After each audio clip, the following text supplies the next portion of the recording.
Welcome, guys. It is Brad with College SportsCast. John will be joining me in a few, and we are here to do an episode of the Big Fuss Show. We've had a couple of weeks off. We can't wait for y'all to join the fuss.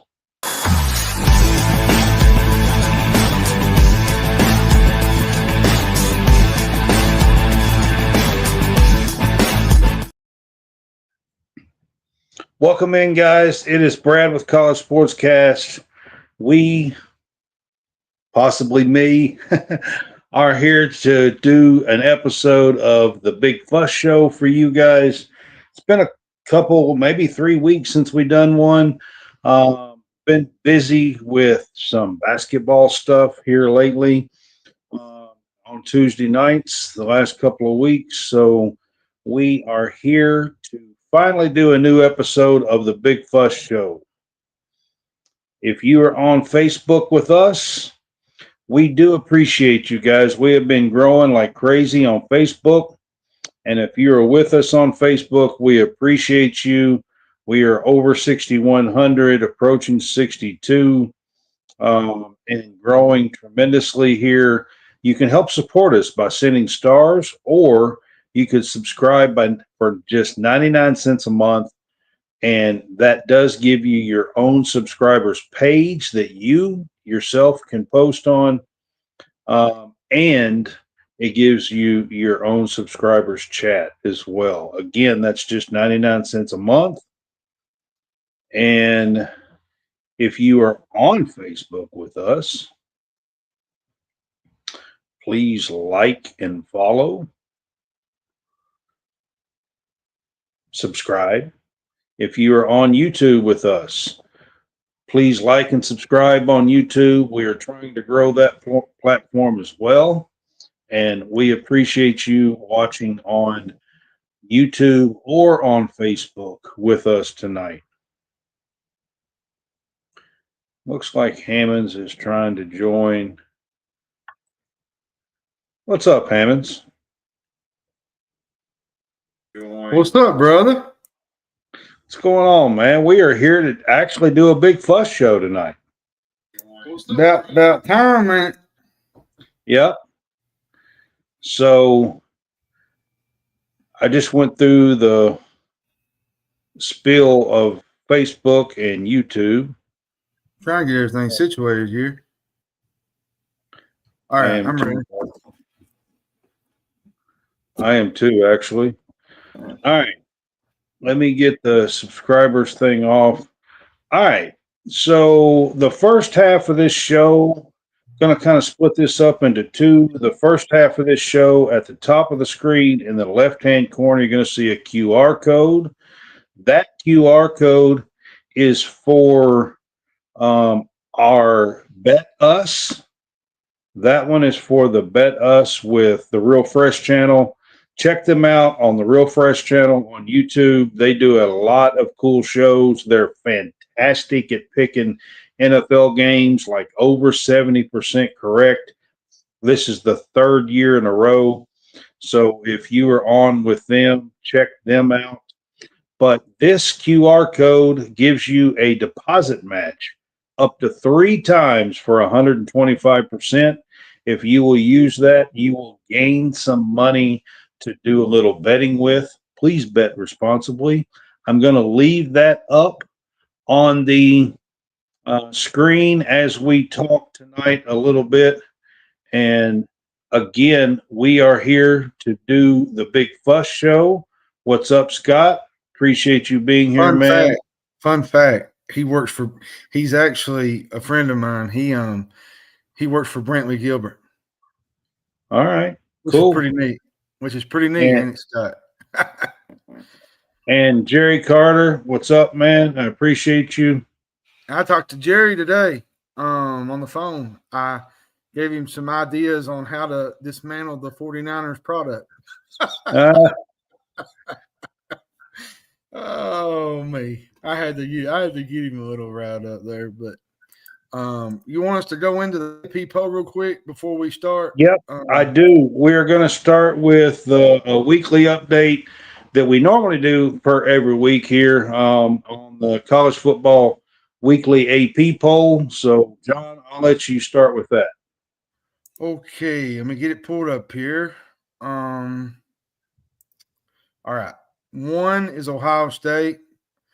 2 is Miami. They had What's up, 13. Josh? They actually had 13 votes. First place votes. Indiana got 3 first place votes.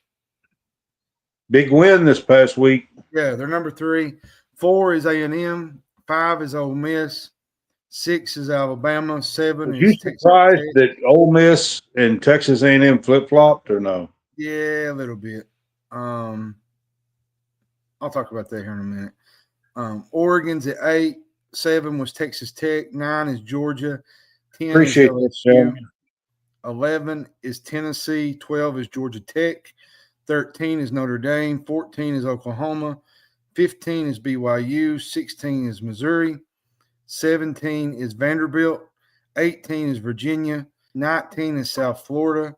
20 is USC. 21 is Texas. 22 is Memphis. 23 is Utah. 24 is Cincinnati. And 25 is Nebraska. And I think Illinois has dropped out. If that's Yeah, they did. USC and Texas climbed back in this week in the poll after some big wins versus Michigan and Oklahoma last week. I know those two climbed back in. My thing at the bottom of this poll is this: South Florida jumped Memphis. Memphis is still undefeated, and South Florida has that one loss. Do you think South Florida should be ahead of Memphis? That's a good question because they beat Florida. They won some Power 4 games, but Florida's kind of in a dumpster fire right now. And Memphis beat Arkansas. Yeah, that's what I mean. Memphis beat Arkansas. Memphis beat Arkansas, which I think to me is a better win than beating Florida. Arkansas at least competed in a couple of games with Ole Miss. Now they did get whipped against Notre Dame, which they got whipped at home pretty bad. But beyond that game, Arkansas has been really competitive. They was competitive last week against Tennessee. I feel like that's a good win for Memphis. And Scott brings up a good point here. He says, I'm kind of behind on a lot of football, but it doesn't seem like the normal colleges are the powerhouses anymore. Yeah, I mean, yeah, that's a question we can get to for sure. I mean, I kind of agree with that. Ohio State, you have the regulars, Alabama, Georgia. At the top of the poll, I was surprised that A&M jumped Ole Miss, flip flopped with them. Yeah, I don't know, man. Ole Miss's biggest test, I think, is going to be this weekend when they go to Georgia. You don't know what Georgia team you're going to get. Is it going to be the team that played against Alabama? Is it going to be the team that I felt like I don't know. I don't felt like they played great last week. I mean, let's give some huge credit to Indiana and what's going on there, man. I mean, going out to Eugene and winning in Oregon is a tremendous win for that program. If I'm not mistaken, John, it was the first time ever that they beat a top 5 team. Yeah, it was. And Kirk Cignetti has done a fabulous job with Indiana. They play hard-nosed, tough football. They grind you out. They force you to do things you're not accustomed to doing. Like, this is a well-coached football team. And yeah, that's another question we can kind of add to what Scott was saying was the NIL stuff. I think with the NIL and the portal now, it's kind of made it a fair game with everybody because you look at teams like Indiana, a team that was a doormat for years in the Big Ten is now the number 3 team in the country, Brad. Like, I I mean, John, mean, I think it had been 20. They had averaged 4.1 wins over the last 30 years yeah. before Kirk Signetti. Well, and then you look Their at Texas Tech. average was 4.1 wins. Yeah. And you look at a team like Texas Tech that hadn't been great probably since Cliff Kingsbury. They was good with the Graham Harrell days, which they're kind of backing their play up lately and getting better. And they got a big NIL budget down there in, Red Raider country. You look at a team like Georgia Tech, Brent Key, what he's doing at Georgia Tech with Haynes King at I mean, quarterback. in fairness, Georgia Tech has had some really good players over the years and some decent teams, just none really in the last 10 years. Well, and then you have like in the middle of the pack, you have a team like Vanderbilt. They bring in Diego Pavia, and the rest is history, basically. What they do without him next year will be interesting to see. How they recruit and how they bring a team together. The team that I want to talk about real quick before we kind of go off on this is Virginia. What a job Tony Elliott's done. And I'm going to tell you something. Their schedule is beneficial and capable. Oh, They yeah. could run out and make the playoff. I mean, they absolutely could if you look at their schedule. It's manageable outside of a Duke game late. Duke has been playing really well. And that's really their only true challenge without them having a slip up. Yeah. I mean, they getting good quarterback play out of Chandler Morris. The defense has played really great. They won that game against Louisville a couple of weeks ago in overtime. They beat Florida State in overtime. They're playing some football, man. And Tony Elliott, and there was a lot of talk before this season that Tony Elliott's job was in jeopardy. There was a lot of talk that he might not keep his job, and now it don't look like it now. It don't look like it now. So, yeah, Scott, you got up a good point about Johnny Manziel being a mentor to Pavia. I think that's a big thing. Johnny Manziel has changed his life around. He's doing some really good things with college sports. I've seen him on the sidelines a couple of times this season. He's doing some really good things with that. Yeah, I mean, I agree. All right, John, I am going to move to the next topic. I've got quite a bit of stuff here to kind of run through. This is something that happened, and we haven't had a chance to talk about it. I've got to bring this up, John. We've got to talk about it here on the show. James Franklin was fired from Penn State. I know everybody knows that now, but was you surprised by this at all? I mean, James Franklin's won like 104 games there, and 40 something. I mean, won a lot of games, but the 3-game skid and losing to an 0-4 UCLA team and a Northwestern team that they definitely should not lose to gets him. And were you surprised by this? In the middle of the season. A little bit of wooden. He's notorious for not winning the big one, Brad. And I think beyond that, I think they need to look at his overall record. I think there was a time where when he was at Vanderbilt didn't have I think a losing season. 21 versus top 10, but you're close. I think that's right.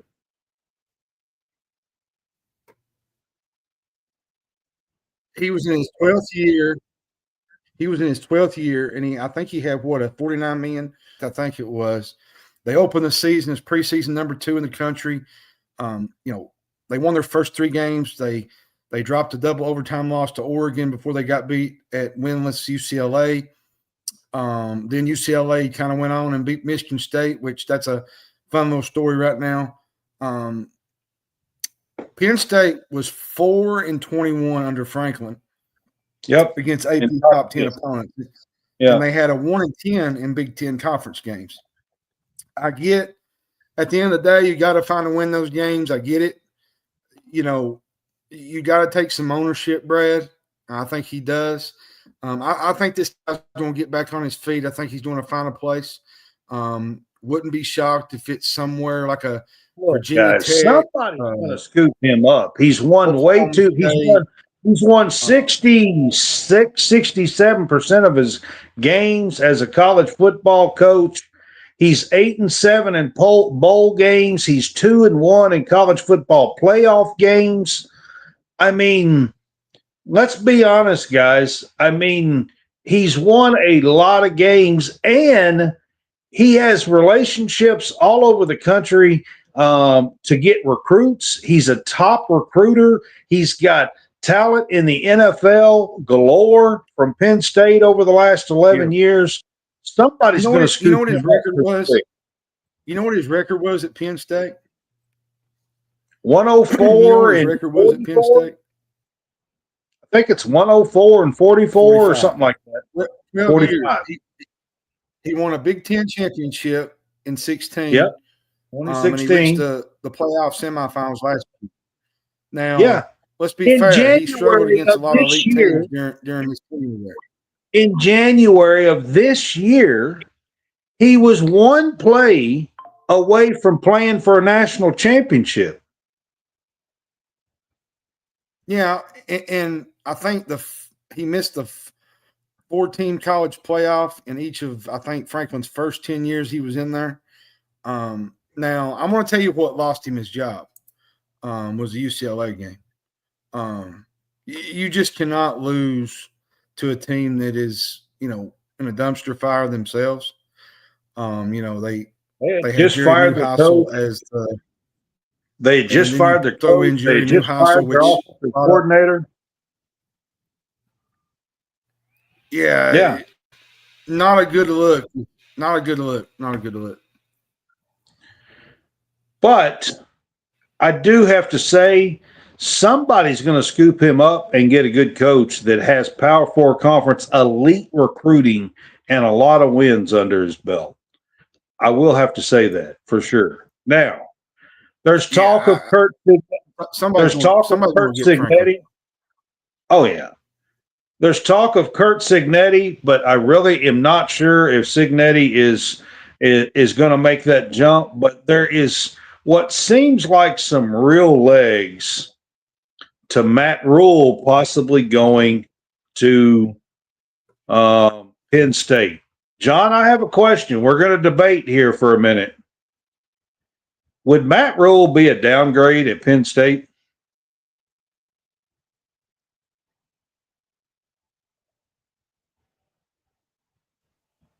I mean, guys, let's be honest. Good question, Brett.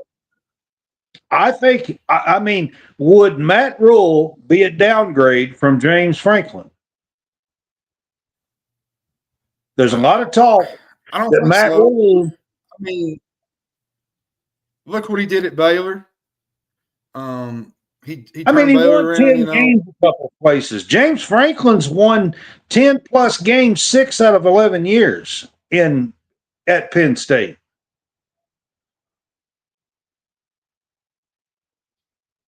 Look what Rule's done at Nebraska. This is what, his third or fourth year? Has he even won? He ain't even won 9 games once. 8 games, maybe? I'm not even sure if he's done that.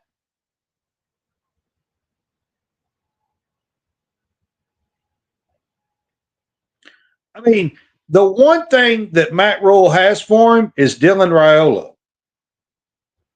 And he still has a year left, even if he jumps to the NFL. So if they did hire him, maybe he brings him with him. You're muted. I can't hear you. I said the connections are there with Matt Rule just for the main fact he was a linebacker at Penn State for Joe Paterno. Yes. His first coaching job was an volunteer assistant, which his first head coaching job was at Temple. And the athletic director there, I think, was Pat Kraft, the same man who is the athletic director at Penn State. So, yeah, he's probably the most likely replacement there. It makes a lot of sense whether or not it's the right hire. I think It's not a knock on Rule, really. He's been successful everywhere he's been. We saw what he did at Temple. We saw what he did at Baylor. His third year at Nebraska, they're 5-1. They're ranked in the AP poll.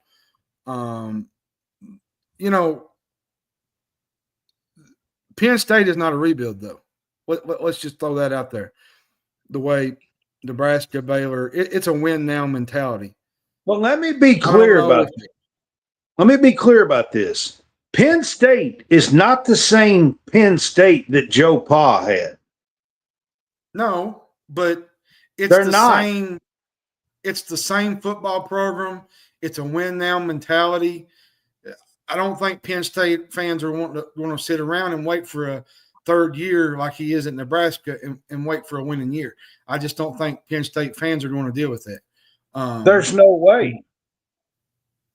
I mean, if they do hire Matt Rule, he's not going to have 3 years to wait for 8 wins. I can promise you that.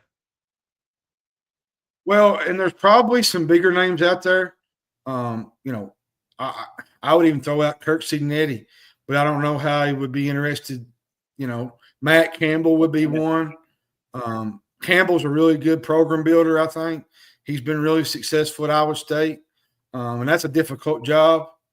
Is he? He's not. He's never even won a Big 12 title. No, I mean, is he ready for Penn State and the Big 10? I have a bunch of questions on who they think they're going to get that's going to be better. I mean, hell, are they on the phone with Urban Meyer? You know who I'd call? Urban Meyer? Well, I mean, I guess he could be one, but with his health issues, we don't know. But one that I would probably kind of gauge some interest with is Marcus Freeman from Notre Dame. Yeah, but Marcus Freeman the last 3 years has started 1-2, 0-2. Yeah, he's not done great. I agree with that. Yes, he found a way into the playoffs last year. But I'm going to tell you right now, man, the way he has started at Notre Dame, every year he's been there so far, if Penn State's going to fire Franklin over three losses, there ain't no way they're going to put up with Marcus Freeman. Sorry. That's a fan base that is in win mode now, and I've said it. They got to hit on this because if they don't, Penn State fans are not going to sit around and wait. They're just not that kind of – you saw what they did to Franklin going out the tunnel. They was literally in his face. Yet booing, saying gestures that's a football school, Brad.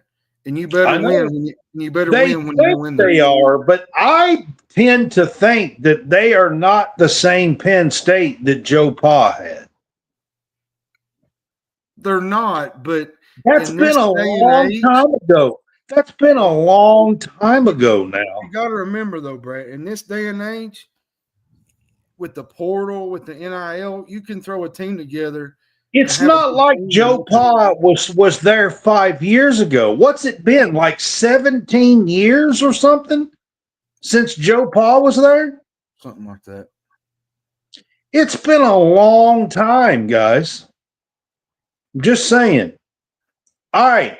I have another debate question for you here, John. And this kind of goes in line with all of these coaching hires that's about to happen because the landscape of college football is fixing to change rapidly, very rapidly, because coaches are going to be jumping from one school to another school, opening up spots. Florida State might be, Florida might be, Auburn could be, Wisconsin could be. There's a lot of talk in the land of Kentucky. Mark Stoops could be. There's a lot of talk in the land of Kentucky about a certain group of 5 coach. I got a question, John.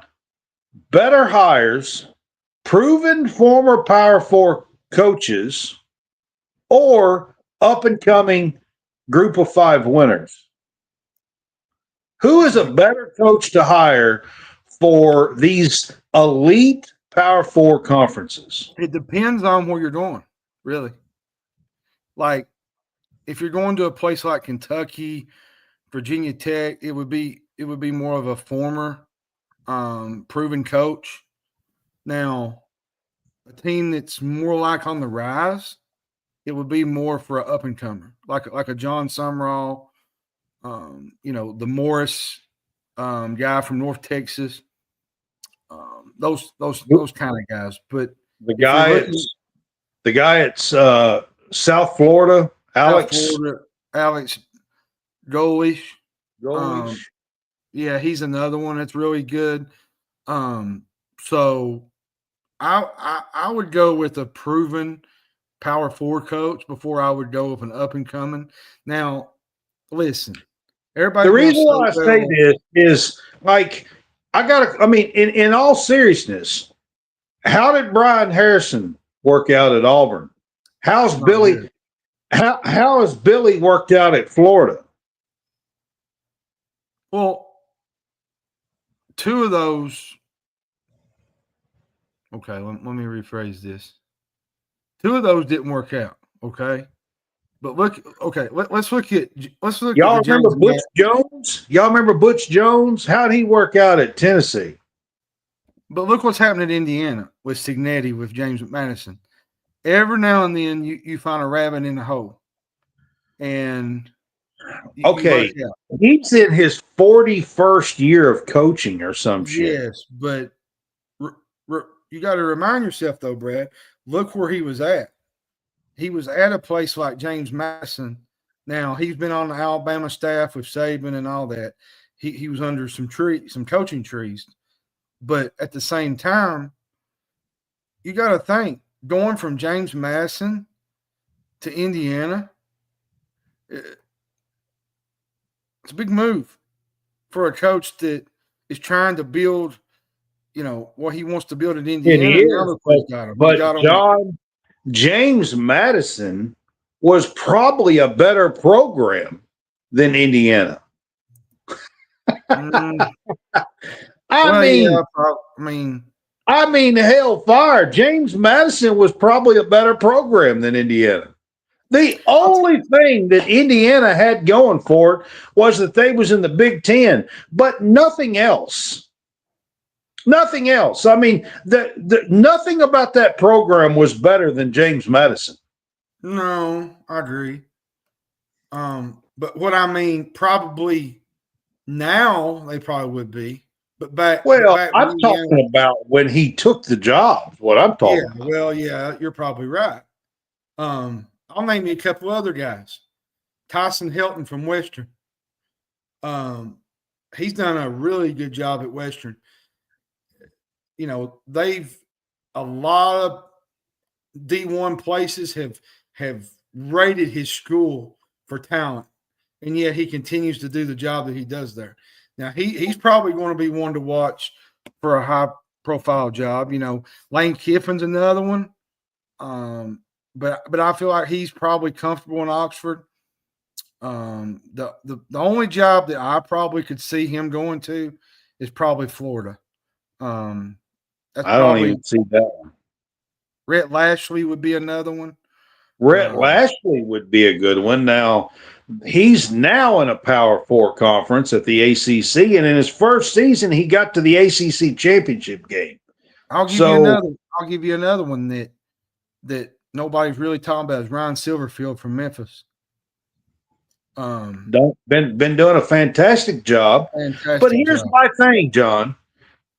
Is he ready on a recruiting and an elite level to join a conference like the SEC and recruit at that level to compete against the Alabamas, the Georgias, the Texas?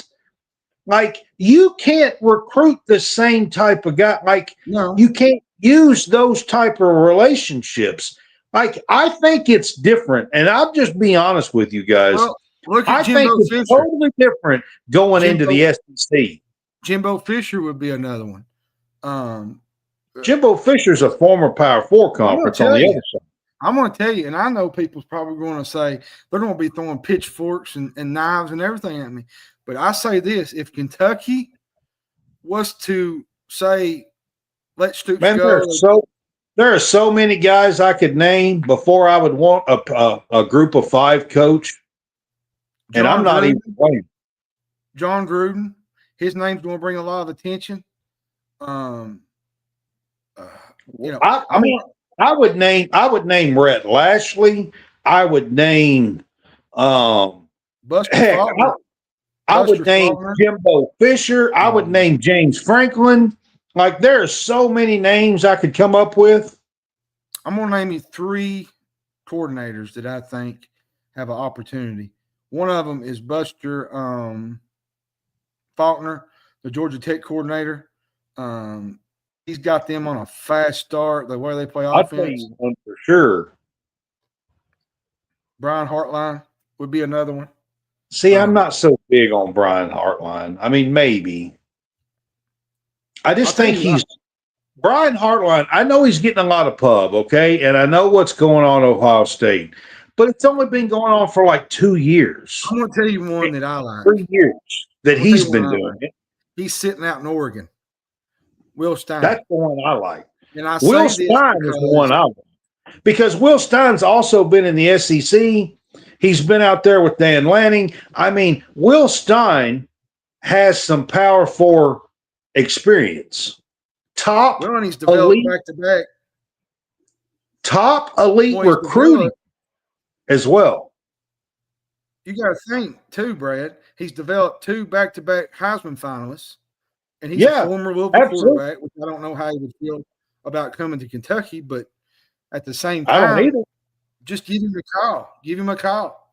I'm telling you right now, Will Stein would be an absolute I mean, look, I'm going to be honest with you guys. This is kind of leaning toward Kentucky stuff because a lot of stuff's going around. And here's my thing, man. And I'm saying if something happens to open up the job at Kentucky, I'm just going to be honest with you. I want an offensive mind. I'm done. I'm done struggling to score 20 points in a damn game. Yeah, I'm done with it. I'm done with it. Like, give me somebody that can run an offense. Yeah, that's who has an imagination. I'm gonna give you 3. Please give me somebody that can run an offense. I'm gonna give you 3 names. Rhett Lashley is one. Well, yeah.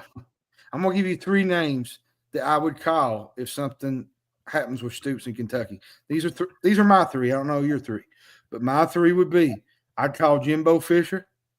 Yeah, absolutely. The worst he could say is no. Yeah. 2 would be Will Stein from Oregon, and 3 would probably be Rhett Lashley from SMU. I'll tell you somebody else I'd call. His name is Sonny Dykes. Yeah, I'd call Sonny. I know people would laugh at this one, but he could say no, could say yes. Is Ed Orgeron? Ed Orgeron. I know people laugh at that, but look what offense he put out in 2019. Exactly. He put a decent. Look what recruits he got and was on that team. I mean, Brad, I want somebody that knows how to recruit. I understand him as a whole as a coach, but some of that had to do with the brand of LSU too. Yeah, that had something to do with it. But he put them in position. And I think he could do the same at Kentucky if they gave him an opportunity. All right. The moral here for me, I want somebody that can recruit at a power level that has done it. That's what I want. Scott, to answer your question, why we got rid of Bill Curry, because he couldn't win. I mean, that's just basically what it was. I mean, couldn't win. Look, that was 30 years ago as well. So, I Yeah, mean, I mean it was a different time. the game was a little bit different than it is now, just a Yeah, little. it was. All right. All right. Now, which coach do you think is fired next? Because there's a bunch of them on the line. I think Billy. I got one. I got one I think for Bill, you. I think Billy Napier's Is, done. is Billy Nape is Mississippi State an absolute must win? I think he's gone regardless, Brad. To be honest, You think he is? Even if he I wins? think I don't know. It, I don't know. I think he's just done either way. I think Florida, to me, has had enough. They've given him opportunities after opportunities, and I think they're just going to go a different direction. But that may be me. I'm gonna And be honest with my you. other one would be I Fickle. wouldn't touch. I wouldn't touch Vandy's coach. To be honest with you, I wouldn't. Defensive Uh-uh. guy. I think he's found lightning in a bottle with Diego Pavia. I mean, I wouldn't touch him. My other one would be probably Fickle from Lord Wisconsin. mercy. How does he He's still have a another one. job? How many times do they get blanked? I don't know. I don't know. Did they? Know. Maybe they scored. Maybe they scored the other day. But last I checked, they were down 30-0. Hell, I don't know. I was busy. I was working. I don't know. But damn. Yeah, I mean it's not great. Auburn, maybe. I've heard everything at the Auburn situation. I've heard he's going to retire. I've heard he's about sick. I've heard it was because of a recruit. I've heard all kinds of things at Auburn. I just think if Auburn can not be competitive, like they wasn't even now they went ahead of Georgia 10-0, but after that they couldn't score, Brett. Their offense, they can't score. Their defense keeps them in the And I'm games, telling but you right now, if you can't gotta be put able to points on the score. board, if you can't put points on the board in college football today, you are not going to win very many games. No, you're not going. You're not going to keep your job either. That's No, your job's going to be no, on the you're not line. going to So keep your those are job either. probably, yeah. I think those are probably your most, your top ones. Now we just got done talking about Mark Stoops. I don't think he's going to fire him in the season. I don't. I don't either. I don't just either. think I've said I that think for that ain't a year and a half. that ain't the way Barnhart. That ain't the way Barnhart runs things. I think they're going to wait it out, see what happens. Now he come out with a thing standing behind Stoops earlier this week, and then you Yeah, had the but Stoops guys, rumors that's to Virginia also Tech. most of the time. That's also most of the time a kiss of death when your AD Yeah, comes out and supports you. yeah, Honestly, that's really. I mean, look at the Calipari situation. Like it was. I mean, in reality, if you go back and look at stuff where the AD comes out and supports, most of the time they're either fired or they leave. They're gone. One of the two. Most of the time. I don't even pay attention to that anymore. But that's probably my top three. That's probably my top three, Brad. Top four. All right. I We're think going to Billy play. Napier's the next one to go. We're going to play a little game here, John. This is to end our college football talk as far as debates and stuff. I'm gonna throw out a couple of teams, about 4 or 5 teams here, and I want you to tell me if they're contenders or pretenders. All right. Okay. Texas A&M. Contenders. You think Texas A&M is a true contender? I do. I think their defense is really, really good. All right. How about LSU? Pretenders. They play Vandy this week. We'll find out. Yeah, their offense is what's going to if they don't get to the playoff, it's going to be because of their offense. It ain't going to be because of their defense.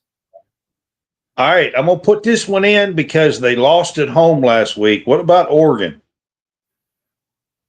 I still think they're contenders. I just think Indiana was just – it was dotting everything, man. Like it was just – I mean, that was a perfectly played game. You had to play perfect. I always tell people this. When you go to Austin Stadium and play in Oregon, you got to play perfect. And that's exactly what Indiana did Saturday. And not many teams go in there, Brad, and win like they did on Saturday. They don't. Absolutely. That's a game. That's coaching. But I still think they're contenders. I think Dan Lanning's done a good job, and I still think they got probably one of the best quarterbacks in the country in Dante Moore. All right, I'm going to give you two teams that actually play each other this week coming up. USC and Notre Dame. Contenders or pretenders? Probably pretenders. I still not sold on USC. I'm not. And Notre Dame has been – well, Notre Dame, let's be fair. They did lose the game to Miami. But Notre Dame's too high in the AP poll, by the way. Yeah, it's a little high. I think both of them are probably pretenders when it's all said and done now. I do have Notre Dame winning that game, by the way. I think USC's defense is going to struggle. All right. How about Miami? Pretender. I think they're legit. You mean a contender? Contender, I mean, yeah. Well, I'm asking about Miami because they have fallen off the last 2 years at the very end of the season. Do you think they keep from doing that this year? I do. I think they got the quarterback. I think they got the defense. They got the receivers. This is a different Miami team. I saw that last Saturday. They're just I think they're way above everybody else not named Ohio State.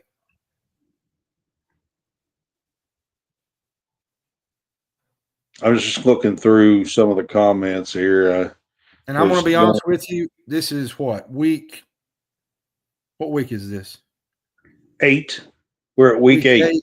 I'm going to say this right off the record. I think when it's all said and done, it'll be Miami and Ohio State playing for the national championship. I mean, that's what it's looking like right now.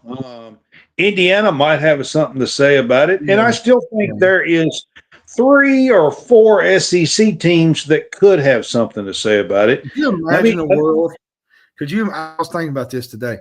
Could you imagine a world where Indiana's national champions in football? It's kind of crazy to even think about, to be honest. But the way they're playing. All right, I'm not even going to put Indiana in it because they proved last Saturday they're a contender. I mean, they're a contender. I'm not even putting them in it. How about Alabama? They play Tennessee this week. They already have the one loss. Well, I watched the Vandy game. There was some Brett. If Vandy don't turn the ball over, they probably win that game. Appreciate it, Scott. They probably win that game. Bama didn't have their best A game. I think he's talking about Bama here, so I put that up. Well, and Tennessee is coming into town, which has a really good offense. The Missouri game is what I was trying to think of. Missouri too. There was some plays in there where if Missouri looks for their open man, they probably win that game. There was some plays in that game to be had for Missouri, and they just lost train of thought at the quarterback position. Big game this weekend, but I still think they're pretenders. I think they can be contenders, but man, they're going to have to win and sneak out a lot of tough games down. They're going to have to do like they've done. They're going to have to find ways to win, like they did against Vanderbilt, Missouri, because that schedule's it's a little tough. I'm gonna put another one in here. How about Georgia? They play Ole Miss. It is in Athens this week. Man, I don't like this Georgia offense, man. I don't either, really. They don't look like the real Georgia. They just don't so far. Mm-mm. But I mean, Ole Miss coming to town. They beat them last year in Oxford. I mean, I'm not sure. The thing is, I was, and you said it early before the season started. I thought Gunnar Stockton was going to be the savior. But I just feel like that he's not. I think part of it is because of the offensive line. The offensive line is not great. They've not been playing great. Now they got some really good receivers. They got Dylan Bell. They got Zachariah Branch. They got a good running game with Frazier, Bowen. Now their defense, I think, has kind of picked up a notch the last couple of weeks. But if Georgia's going to be able to get to the SEC championship and win this thing, they got to play better on offense, I think. All right, guys, that was fun. We will come back as the college football playoffs approach more and more. We will play a little bit of contenders and pretenders each week, maybe on here on the Big Fuss Show when we do them, and have a little bit of fun for that. John, we're going to wrap up football. I want you to call off some of the games here for week 8 because there's some good ones. I mean, Louisville and Miami play this week, which could be a telltale in the ACC. You got USC and Notre Dame that I just mentioned. So go ahead and mention some of these. I'll give you my top 8, not necessarily in any order. Miami and Louisville is one. LSU and Vanderbilt is one. I'm trying to think. Ole Miss, Georgia is another one. Texas Tech going to Arizona State is big. That's a big one. Trying to think. Tennessee, Alabama, USC, Notre Dame, Utah and BYU. That's a big one. That's a big one in the Big 12. That's a big one. So there's a few games, and then there's some underrated games, sort of like Georgia Tech, Duke. And if people don't know, Duke's 3-0 in the ACC. If they was to win this game, they got a shot to go to the ACC championship. Absolutely. So, that's a big game for them. Missouri going on the road again, how they respond. And by the way, Tulane needs Duke to keep winning. Yeah. And another one is Missouri and Auburn. I think this is going to tell whether Auburn gets to a bowl game or not. I think. Oklahoma, I think, is at South Carolina. They are. Underrated game. Underrated game. I know people probably want to say, well, Texas and Kentucky's going to be underrated. Well, let's be fair. Texas ain't played great. Let's just hope they actually play some kind of ball. That's all I'm doing. Some kind of football, right? I mean, maybe we could put some pads on some guys that ain't even had them on this year. I don't know. Maybe that'd be a start. That'd be a good place to start. Yeah, it would. All right, John. I'm moving to basketball. College basketball AP poll came out on Monday. Came out on Monday this week, John, and this is the preseason poll that just come out this week. I want you to run through the college basketball preseason AP poll. All right, let's get to it. 1 was Purdue. They had 35 votes. 2 was Houston. They had 16 first-place votes. Florida was 3. They had 8 first-place votes. And UConn was 4, and they had 2 first-place votes. 5 was St. John's. 6 was Duke. 7 was Michigan. 8 was BYU. 9 was Kentucky. 10 was Texas Tech.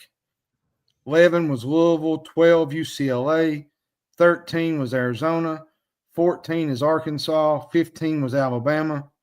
16 was Iowa State, 17 was Illinois, 18 was Tennessee, 19 was Kansas, 20 was Auburn, 21 was Gonzaga, 22 was Michigan State, 23 was Creighton, 24 was Wisconsin, and 25 was North Carolina.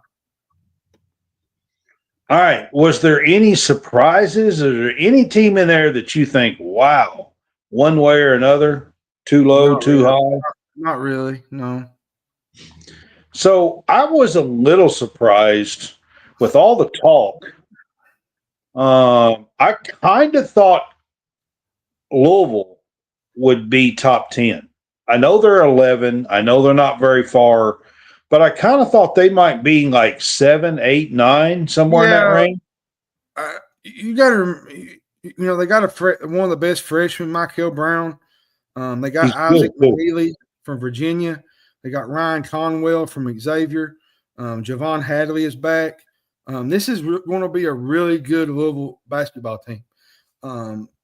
They play defense. They get after you. Pat Kelsey is one of those that preaches defense, tough-nosed. I think this Louisville team is going to be top 5 before the season is over. Wouldn't be shocked if they won the ACC either over Duke. But Duke's probably going to be your favorite. Another one that I kind of was shocked about was Arkansas. I thought they would be a little bit higher. They brought in Darius Acuff. Where did Arkansas fall? 14. 14. Yep. All right. So just continue a little bit of basketball talk here. Let's talk about some title contenders. Who do you feel like is real title contenders for NCAA basketball this time? I think Duke has to be there. Probably Purdue. UConn is probably there. Florida's probably going to be in the mix with Boogie Flan, that team, and they got their 2 7-footers back. The 2 big boys are back for Florida. Yeah. In the second tier, I would probably put Kentucky there. In that second tier. That second tier. What about St. John's? St. John's would be one, yes. What about BYU? And I know these are some names that are not normally said, but I'm telling you, they got some talent. Michigan's going to be the one to watch because, they got Elliott Cadeau from North Carolina. They got Roddy Gale Jr. They got the Yaxel Lindenborg from UAB, which I think is going to be I think he's going to flourish in that system.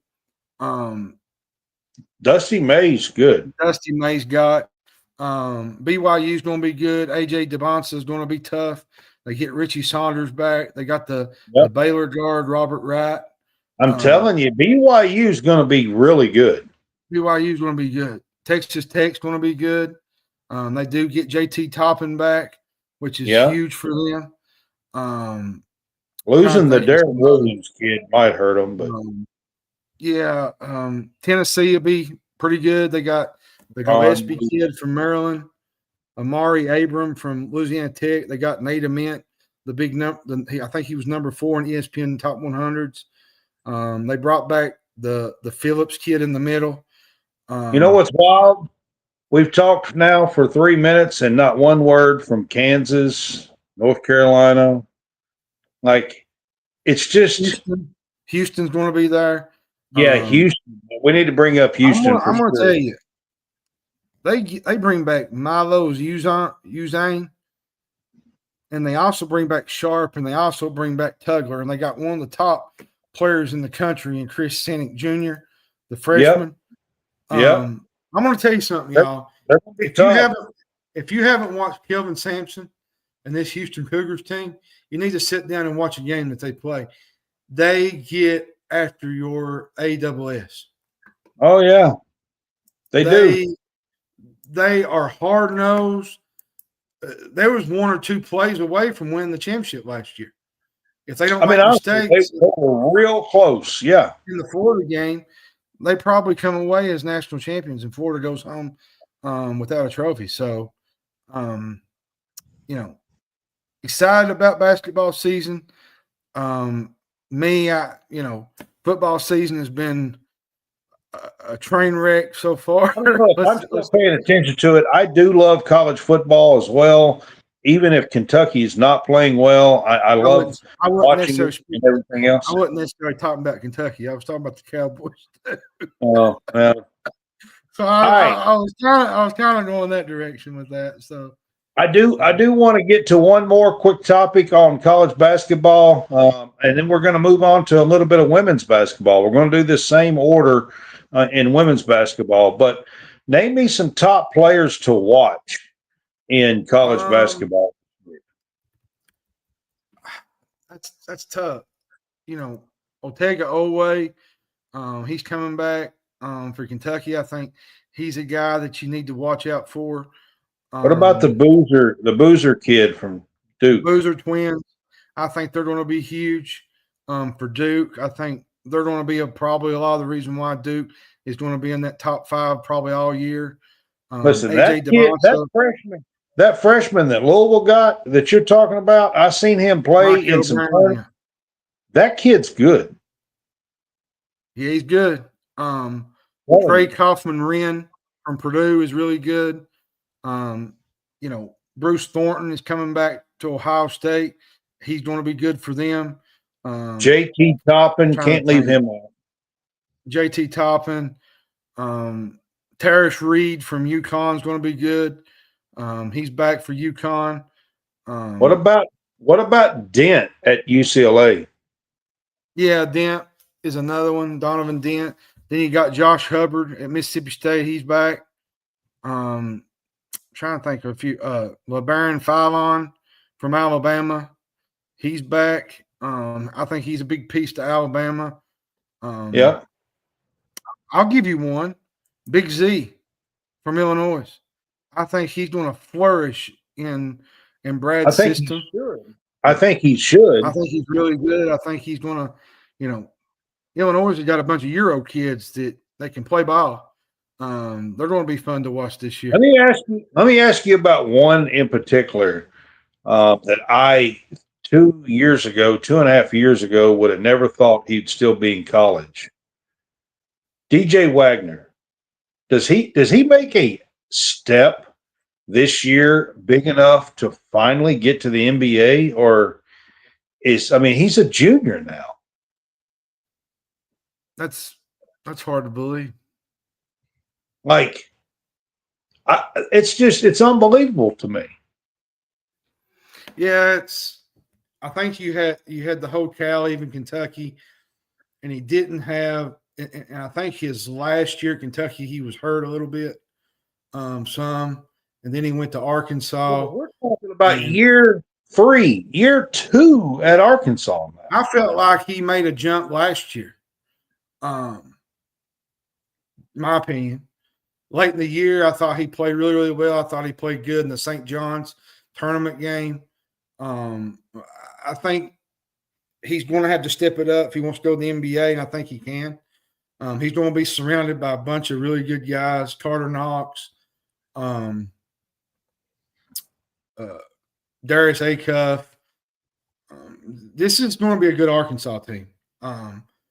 Cal didn't forget how to coach, and I know everybody says, well, I'm glad he's not at Kentucky anymore, but at the same time, he still can get the best out of his players, and he knows how to recruit.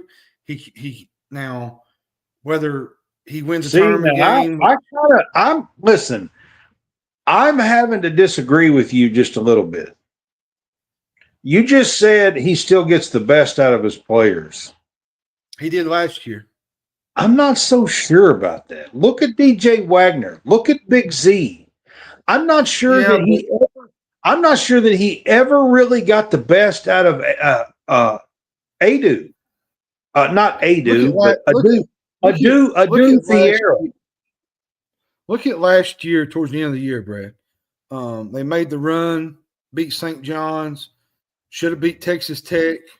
I felt like that was probably one of their better runs that they've had. I'm just saying, I feel like that the talent that he's brought in there over the last, and I'm talking the last few years at Kentucky and now Arkansas, I just don't feel like these kids have flourished with their talent quite as much as they used to. Just saying.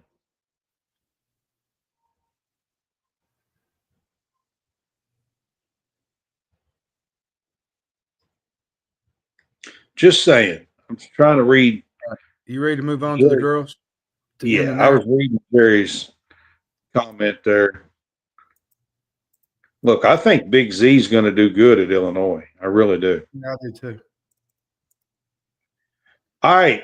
Women's basketball preseason poll come out yesterday. And John, I want us to kind of run through the women's basketball preseason poll as well. Yeah, I got it pulled up here. Number one, everybody knows who that was. It's UConn.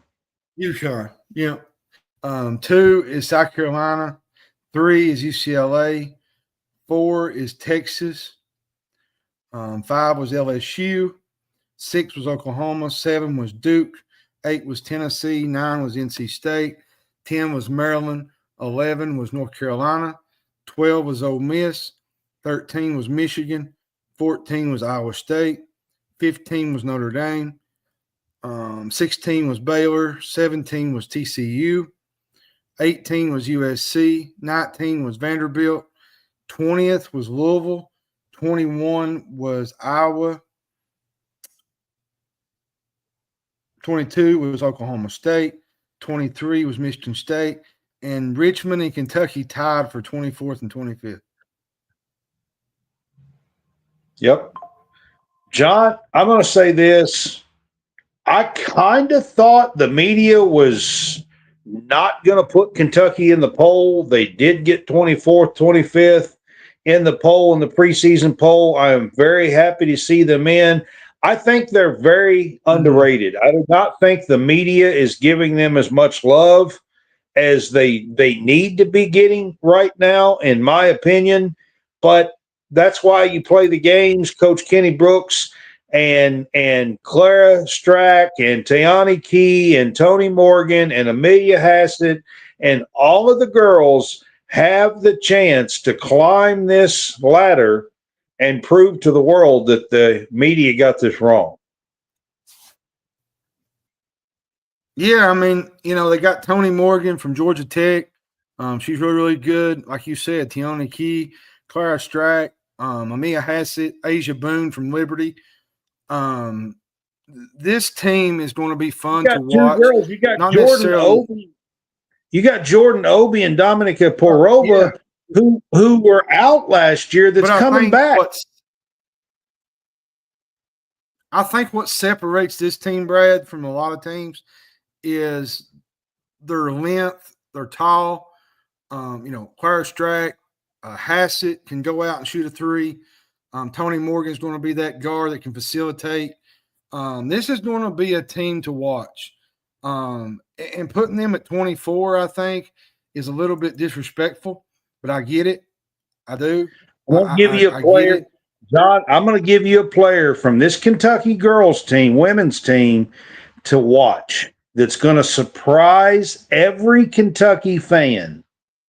And her name is Jordan Obi. Yep. She's from Penn State. From Penn, not from Penn State. She played at Penn.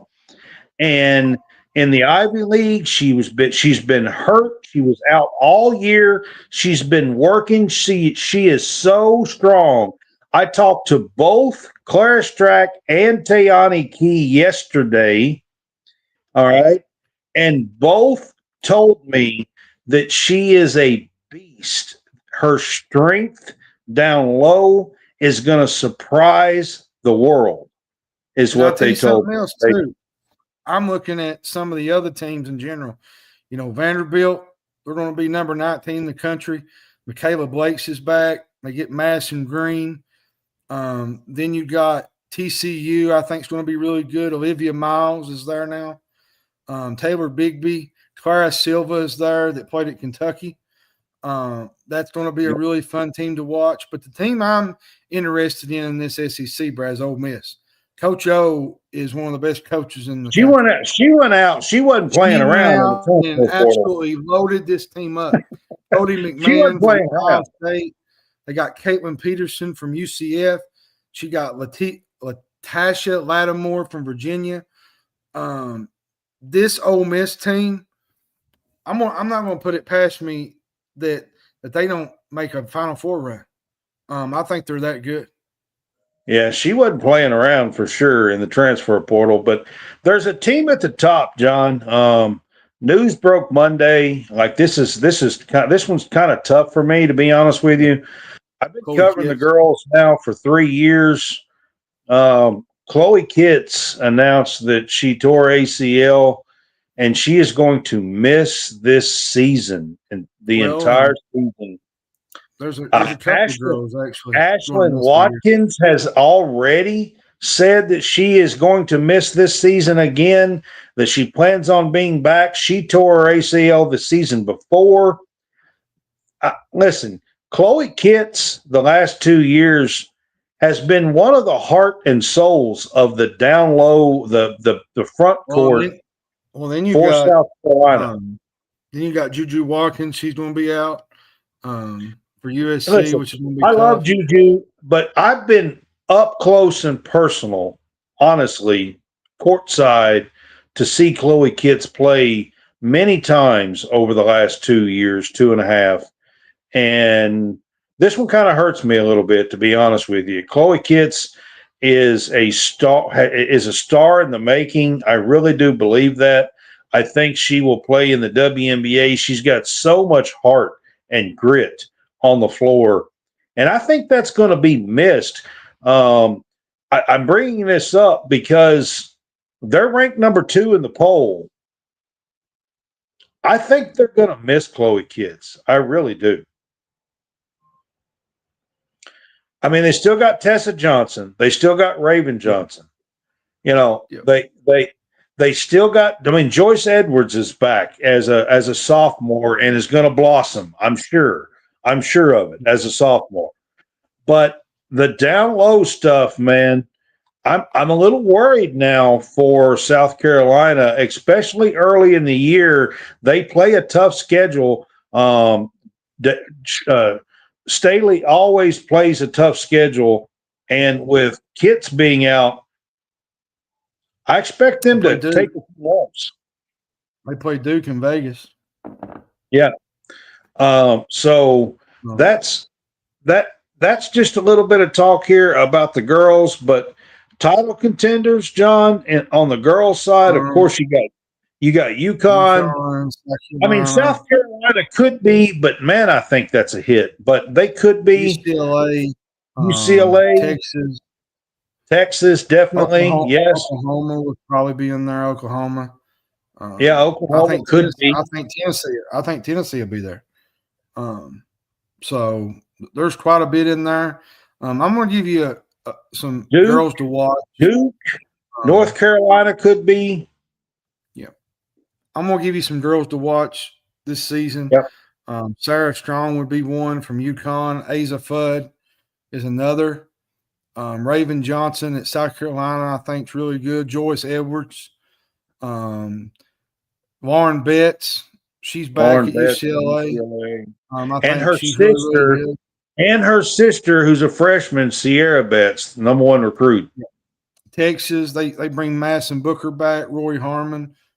Oldacre is back. Kyla. That Texas team's loaded. I just seen Rory, Oldacre, and Booker yesterday. So, yeah. That team's loaded, man. And then you got LSU. Flajay Johnson, Michaela Williams, Falasia Fawali.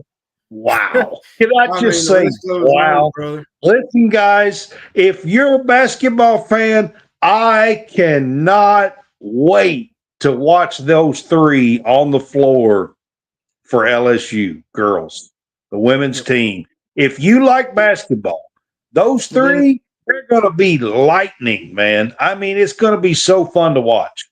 Tennessee, Talasia Cooper, Ruby Whitehorn's back. Z Spearman. I think that's a really good nucleus he's got there. I'm going to give you a Merle's name. I'm going to give you a name I'm telling you this because I've been around them and I know what their goals are. Their goals are to win the SEC. And if you can win the SEC, you can win a national title. And that's the Kentucky women's team.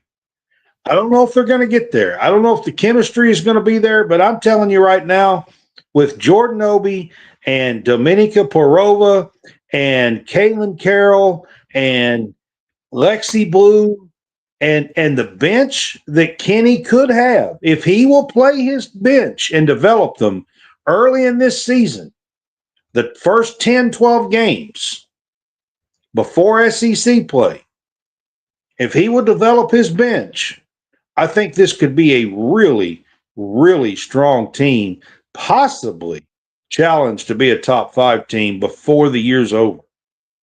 I'll give you another team before we move on and end the show. Michigan State. They get Grace Van Sluten back, Theron Halleck, Jalen Brown, Rashonda Jones. She's from Purdue. So there's some teams in there that have some opportunities to make some noise down the stretch, especially in the middle of the year. Louisville's going to be another one. I think Purdue will be much better next year. UConn, like you said, South Carolina is going to be good. My team to watch is Texas, though. I've said it. They bring Madison Booker back. They bring back Rory Harmon, Oldacre. For a 5th year, by the way. For a 5th year. That injury. Hers is not COVID or nothing. It's injury. She blew out her knee. That team was special. And Schaefer, if you've not watched him coach, he's one of the best coaches in college basketball. He's fantastic. He gets the best out of his players. And he's no nonsense, period. No. I'm telling you, man, I've been around him about 5 or 6 times now. He is completely no nonsense and a great coach. He's all business. 100%. For sure on that one. I really enjoy being like he's all basketball all the time. I'm serious as a heart attack. All right. I have spent the last couple of days Birmingham at the SEC basketball tip-off, being around some of these girls and some of these guys. I was in front of Phylon yesterday and a few others, Owe, off the first team, all SEC team, and stuff like that. I just want to say a big shout out to Kentucky and for the SEC. It's a great event. I just want to say this to the Southeastern Conference. Please keep this event at the Grand Bohemian Hotel in Birmingham. It is fantastic. They put on such a good event. There's such a good staff. The food is delicious. It's met Patrick Young yesterday. It's all right there. Everything is just a hop and a jump. Nobody, even the parking and everything. I mean, it's all right there. It's a fantastic event. I heard some people talking yesterday about how much better the media days was for basketball than it was for football. So that ought to tell you something. I'm talking about for access and parking and all the stuff for the media people is what I'm talking about. I actually love the fact that your question got a little pub this morning. Yeah, man, it's a big deal. I mean, I talked to Richard Hendricks yesterday. I talked to Jimmy Dykes yesterday. I talked to Patrick Young yesterday. I talked to Seth Greenberg yesterday for a minute. All the big people are there. Pat Bradley, I spoke to him yesterday. It's just a really, really fun event. I saw Dari Noka, Alyssa Lang. The list can go on and on. I love Dari. Alyssa Lang waved at me as she walked by, smiled and waved at me. Not just out of You know what I mean? Just out of kindness or whatever, man. I mean, Mhm. I mean, they're super busy. They're going in and out because they're switching from the men's desk to the women's desk, Yeah, and it's they're like constantly going. They're going back and forth. The men's desk and women's desk. hey It's crazy. Dari, if you're out there, I love the work you do on the SEC. Like he Yeah, does man. such a good job, man. Like he's right up there with Peter Burns when it comes to doing his job. He's one of the best at it. Yeah, it was just fantastic. So I just want to give a shout out. All right.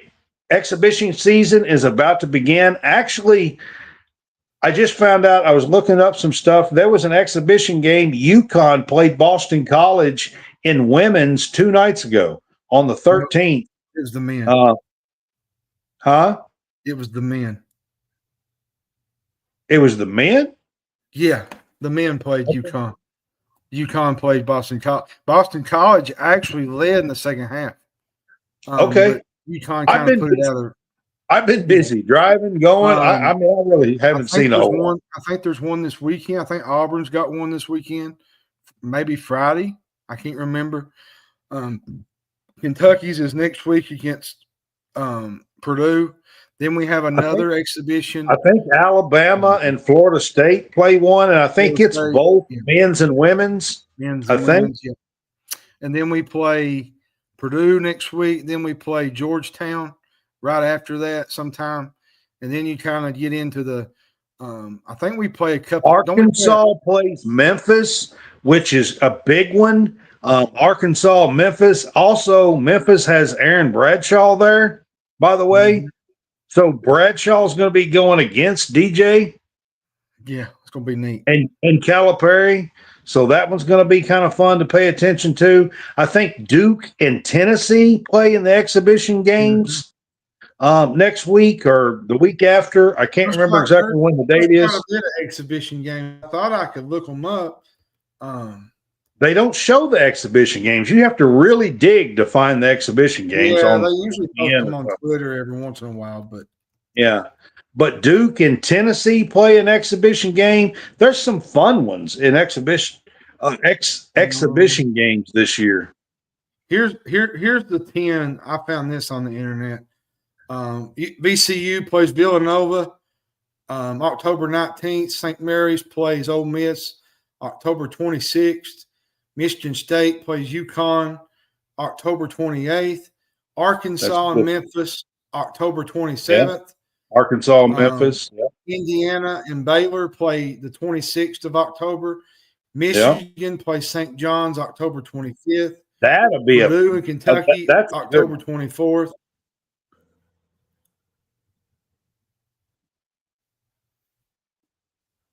Yeah. Michigan St. John's is going to be a good one too.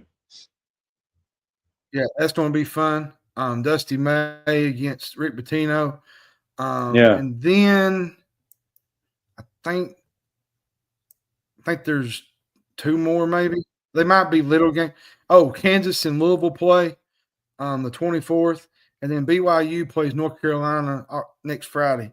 So you got AJ Devonsa. Really good games. You got a new look UNC team. Caleb Williams. Should be fun. A whole new roster. I'm excited to see AJ Devonsa play the overall freshman. You know, he's going to be a star for BYU. Absolutely. I just wanted to touch it before we leave. Blue-white game is on Friday night at Memorial Coliseum, and I'm excited for that. I think it's on SEC Plus again, I believe, SEC Network Plus. I'm pretty sure. But it is Friday night, and then next Friday night is number one Purdue comes to town. That was my question to Mark Pope yesterday, was that this will be the first time in the history of Kentucky men's basketball that they are playing the number one team in the exhibition where it don't count. You get a lot of. I thought it was actually pretty neat. You called me. It was like, I made it on KSR. Yeah. Well, what do you know? What Look do you who made know, it on Brad? Pearson. Brad's name was you could hear him talking, and I thought it was pretty funny. But we're trying our best to build this up and to give you guys good coverage of football, basketball, baseball when we do it, because a lot of times we don't do a lot of baseball. We used to have a baseball guy, but unfortunately, due to personal issues, he's no longer with us. But we try to keep it 100 every time, and I try to tell Brad. I've tried to tone Brad down a little bit on some of these rants because he likes to go a little bit off the hinge. I have no idea what you're talking about. Oh, I have no idea what you're talking You about. do know what I'm talking about. Like some of these coaching moves and, NIL. Like I remember a rant last year where you went on an NIL rant and you went absolutely berserk on the transfer portal. And I still got it in my old files. So I'll dig it out one day and send it to you. Yeah, whatever. All right. I'm going to end the show with this. Texas is coming to Kroger Field for the first time ever Saturday night. Mm-hmm. I know football people. I get it. I'm there too. But it's still kind of neat that the Texas Longhorn are coming to Kroger Field for the first time ever in the history of college football. Here's what I want to say about this, and before we get out of here. I want somebody to just play pissed off. You know what I mean, Brad? Like when you come out, you're just mad because somebody took your food. Like you can't have my cornbread. Like, some kind of fight. Like you can't have my cornbread. I'm just saying, like somebody if you take your my home, cornbread, there's going to be consequences and repercussions. Exactly. That's what I'm saying. That's how I feel that they need to take on a mentality. And I know there's a lot of dysfunction, like you said last week.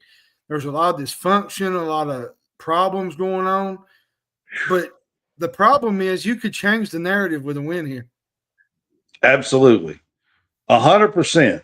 You could shock the world right here on Saturday night. I'm not saying they will. I'm not saying that they're even going to come close. I'm saying it could. Northwestern beat Penn State. Y'all remember that? Yep. Just a few days ago. And Penn State fired their coach because of it. I mean, well, it was already going on, but that was already going to happen anyways. But it can happen. That's all I'm saying. All right. We are going to end the show. If we're you have, we're doing good, Mark. Mark asked how he's doing. I said we're doing good. If right now I have switched the QR code to Home Field Apparel, you can click that link. Home Field Apparel, they are with us and have a great selection of collegiate apparel. It is a vintage apparel company. They have over 180 teams. You can scan that QR code, takes you straight to where you can purchase. You can search your team. They will probably have 20 to 40 or more items for your team to choose from hoodies to socks to hats to all kinds of really cool retro stuff. They have cool retro logos. They have retro mascots. Throwback teams and lots of different things. Actually, I am wearing the Unforgettables Home Field Apparel shirt right here for UK. Untouchables. I mean the Untouchables. I said Unforgettables. Yes, that's what I meant. The 1996 team that Pope was on that won that national championship. I'm wearing. This is from Home Field Apparel. You know what shirt you're wearing? Ain't that bad? I always say them too wrong. Always. I'm just giving you a hard time. See, this is what we call the big fuss. You wanted some more flavor with me. I'm giving it to you, man. Yeah.